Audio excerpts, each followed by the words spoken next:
crise, c'est comme une fuite. La première chose qu'on fait, c'est couper le robinet pour éviter que ça coule. Ensuite, il faut colmater. Et colmater, finalement, c'est relativement simple. À partir du moment où ce que vous mettez est cohérent avec votre ligne directrice, pour moi, ça ne pose pas de problème. Après, des haters, vous en aurez tout le temps. Anticiper le plus possible et de partir du principe que ça peut arriver. D'être capable d'anticiper ce qui va se passer quand ça arrive.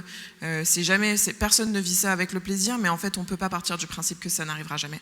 Même avec toutes les précautions du monde et avec toute la bonne volonté du monde, si quelqu'un ou quelques-uns ont décidé de vous faire du mal, ils vous feront du mal. Le conseil de faire dans la mesure du possible, c'est de vous rapprocher d'entités dont c'est vraiment le sujet du quotidien. Et en fait, quand vous faites ce genre de démarche-là, d'une part, vous allez apprendre plein de choses, parce que du coup, moi, on m'a conseillé plein de choses très intelligentes.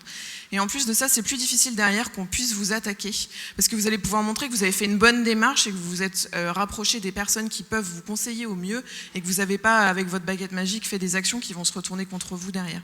Et je pense que ça vaut à peu près pour tout. En tout cas, sur les enjeux réputationnels, il ne faut vraiment pas avoir peur de solliciter les personnes dont c'est vraiment le quotidien et qui auront les clés pour vous aider à mieux agir.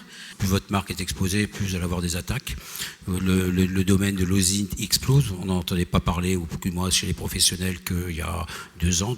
Aujourd'hui, vous avez des boîtes qui font de l'osine dans tous les coins. Ça explose, ça montre bien que cette conflictualité hybride sur Internet se développe extrêmement. Alors comment s'en protéger ? Il n'y a pas de remarque, il n'y a pas de recette magique. Sinon, faire preuve de prévention, faire preuve de surveillance, regardez ce qu'on dit de vous sur le net, regardez ce qu'on dit de vous dans le dark web, regardez quels sont vos amis, quels sont vos ennemis. Cette attaque, elle va commencer dans le monde numérique. Et si elle n'est pas contenue, si elle n'est pas anticipée, si elle n'est pas arrêtée, la vie va vite, très vite aller dans le monde réel avec votre cours de bourse, avec des attaques en personnalité, avec des manifestations. Et le net permet aujourd'hui, par le complotisme, par tout ce que vous voulez, d'amplifier énormément et de suggérer à un certain nombre de gens qui sont prêts à l'acte des vrais passages de violence dans le monde réel.